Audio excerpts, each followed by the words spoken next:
In today's Warcrow topic, we are going to be talking about the Mounthaven Militia, who are part of the new Mounthaven faction, being released by Corvus Belli. So the Mounthaven Militia are the main unit in the Mounthaven army that encounters the most enemies of Mounthaven, and they are, by most of the other factions of Lindworm, seen as the defenders of Mounthaven, these Mounthaven militia.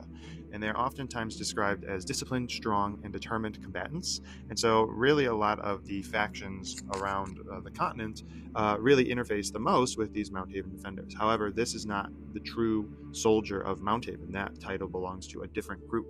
And the reason the Mounthaven militia are not considered true soldiers of Mounthaven is because they are actually not from the warrior caste. And so if you know anything about Mounthaven, they have broken up their different roles in their society by a caste system. And so the Mounthaven militia are not from the warrior castes, and so they are not considered kind of the true warriors. Instead, they are trained and armed very minimally, and so it's kind of cool to see like the art and how these models look. And when I see them, they look like they're fully in armor. So I'm very interested to see what a fully clad, armored, full warrior caste warrior of Mounthaven looks like. And the reason why Mounthaven is kind of employing these types of militia soldiers or militia warriors into their army is mainly because of all the open fronts that they are currently facing, and that we are getting more and more of in just the current setting with the Warcrow itself getting closer and closer to Lindworm. And so now they're facing not only fog in the tunnels, the sea of fog and redcaps, but there are factions. All the factions are moving and plotting and scheming on the surface as well.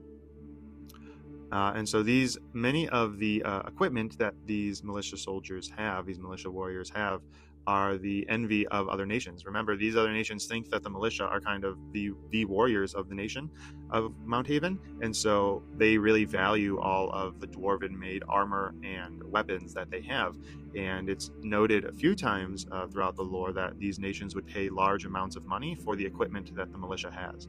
We even see, the side story of one of the ladies of the feudum who actually has a good relationship with one of the Mounthaven sub-factions regions, and she actually buys armor for her knights and herself. The Countess of Salim does that. So the Mounthaven militia are relatively well armed, but in the context of Mounthaven, they're considered as being not fully equipped. So that's really, really interesting. And so that brings me kind of to this idea of why are they cool? And the Mounthaven militia are kind of the basic soldier within the war game itself for Mounthaven. So you're going to have, you can field a few units. But I just really like this idea that the rest of Lindworm, all these other factions really think that they are like the top tier soldiers, or they think that they're like the main soldier of Mounthaven, and these guys aren't even fully trained soldiers and are not full warriors of Mounthaven. So it just kind of future proofs and kind of leads me with anticipation for the future of what an actual Mounthaven warrior caste soldier looks like. I'm very, very excited for that. And with that, this lore video about the Mounthaven militia comes to an end. Don't forget to check out their new launch box coming out, their action pack.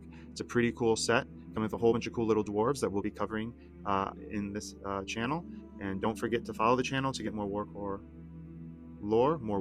lore. And if you survive the fog, I'll see you in the next video.